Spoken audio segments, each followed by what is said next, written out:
want to say thank you very much for granting us access on short notice. Now, if we were to start it, the last time you were in Egypt, it didn't go down well in 2019. And some are saying that the same Egypt has brought again this particular set of events. For you, what's your thought about it? Is Egypt jinxed, like some reporters are saying, when it concerns you, CAF, and African politics? Yeah, to me, I'm a Christian. I don't believe in the word jinx. Jinx is like you are defeating yourself. Egypt is a beautiful place.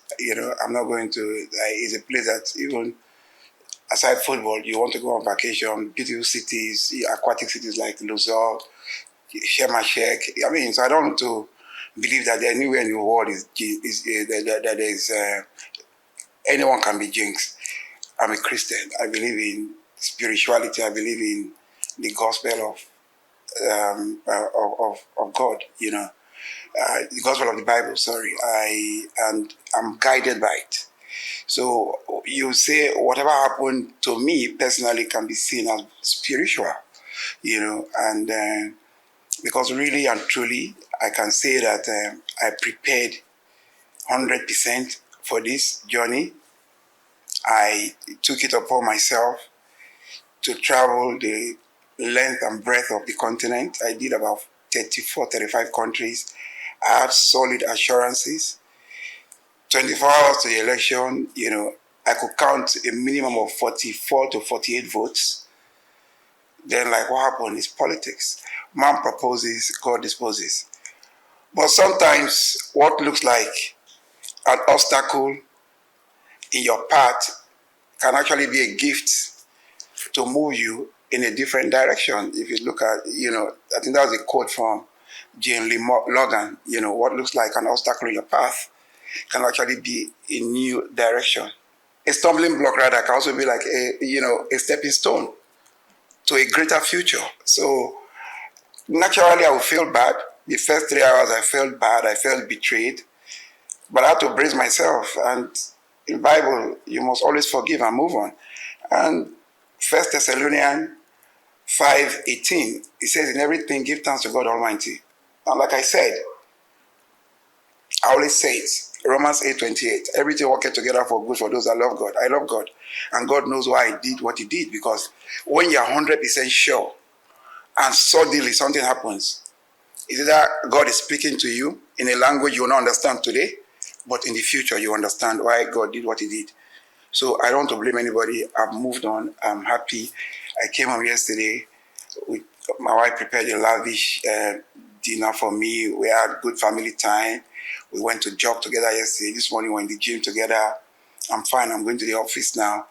I've been talking to so many my colleagues, or rather my ex-colleagues in the council, telling them that everything's okay, African football will be great again, and that there's no big deal, and they should support the people there, and that the new team that is coming, they are true representative of Africa, and that they should give them all their support, and that there's nothing, it's just like a transition from Pinnick to a Pele to a Suleiman, that we are all one in the continent. And to me, that should be the spirit, you don't ascribe blame. There are things you cannot control. Like, if you're a builder, you can dig hole, you can control it. But there are things that are beyond you. For example, if you are driving and if you have a brake failure, it's out of your control. It's only God that can control that car, to stop that car, for it to come out safely from the car. There are things, if it's not within your control, there's absolutely nothing you can do about it. You give thanks to God Almighty first. You give thanks to the president of Nigerian Football Federation, Dr. Ibrahim Gusso, who was everywhere. He was a marvel as a friend and a companion, as a camaraderie, as a colleague, the General Secretary of Nigerian Football Federation, the Chairman of the National Sports Commission. It was amazing. The Director General, Buki Olapade, we've been friends for over 40 years, and indeed the President of the Federal Republic of Nigeria for endorsing and making sure that they did all what they had to do at that level of the presidency. Just to thank everybody and move on with your life, You're one of the closest allies to the FIFA president, Gianni Infantino, on the continent. When he heard the news that you're not returning back to the council, how did he feel? Is that what you think? That I'll be far away from Gianni? It's not possible. Like I said, it's okay. He's not. Gianni is an amazing guy. I don't go about talking about people. I love him from my heart. You know why?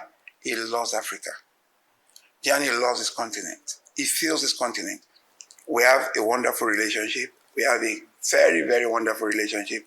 And that relationship will continue.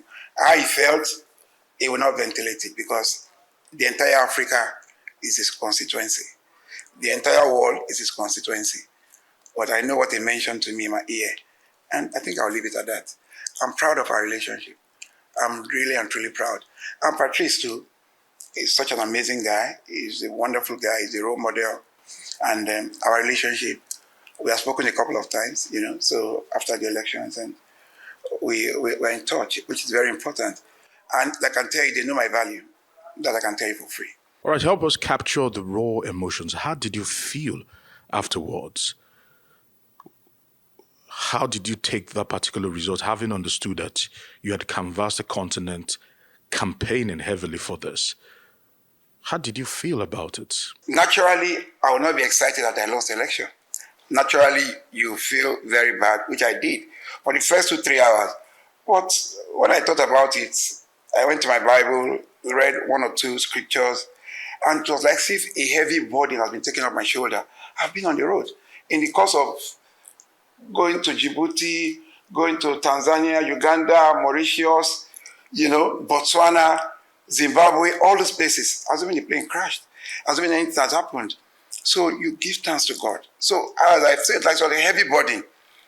Calls were coming in, so many governors, my governor, a day before that, the governor of Delta State has spoken with the president of CAF, So to me, the governor of Bayelsa State was amazing. He made some, he spoke with a lot of people. He's supported from the beginning. So I can go on and on. So I call those people that were primarily supportive to explain. I believe I owe them some kind of explanation. And I call them to explain to them that look at what happened, but I've moved on my life and I'm happy with my life. So I'm not going to go into the intricacies or the intrigues of the politics that happened. That's the past. I'm somebody that is fixated on the beyond, and that's it. Okay, some are saying that it's a case of conspiracy and gang up that led to you being ousted. And several people were afraid that your powers that were growing on the continent might have been a threat to some regional blocs, and they were looking for a way to see how they could curtail you. Was this what played out in the course of this election? To me, whatever people are thinking, they are not God. And like I told you, it's only God that can lead you to El Dorado. And that's the truth. The fear of God and the strength of God that can lead you to your destination that you wish. So it's nobody. So you cannot play God. If you play God, you will regret it. I can tell you that for free. So because what happened, I say it is spiritual. A colleague of mine came to me and said, Pinnick, the greatest regret I have, I hope I'm able to sleep tonight. I thought your name was XYZ. So I voted for that name. The guy was staying in stuttering French. Hey, I saw the name. I voted for that name instead of your name. And guess what? That person got 29 votes, and I got 28. If you had voted for me, I would have gotten 29. That person, tell me if he's not God. So, do you understand what I'm saying? Tell me if he's not God. It's God. So, God says, no, my son, hold on. Just hold on. Take it easy. So, I'm telling you, when I see things, you just know it's spiritual. And that's why I don't feel bad about it. That's why I've congratulated all of them. I have a wonderful relationship with them. I don't have anything inside of me to think otherwise because I know by God's grace I'm not done in football. It's politics. I don't want to say gang up. You know, I always believe when in 2019 people felt that was the end of Pinnick. What happened? No. Today you cannot, because it's only God that created me, no one else. And it's only God that knows the direction that I'm headed. I'm telling you. But what I can tell you 100% is that I'm not done with football, by God's grace. 100%. It's my life, football is my love, and I will always be around it. I will always be part of it. So that I can tell you for free. I am not done with football.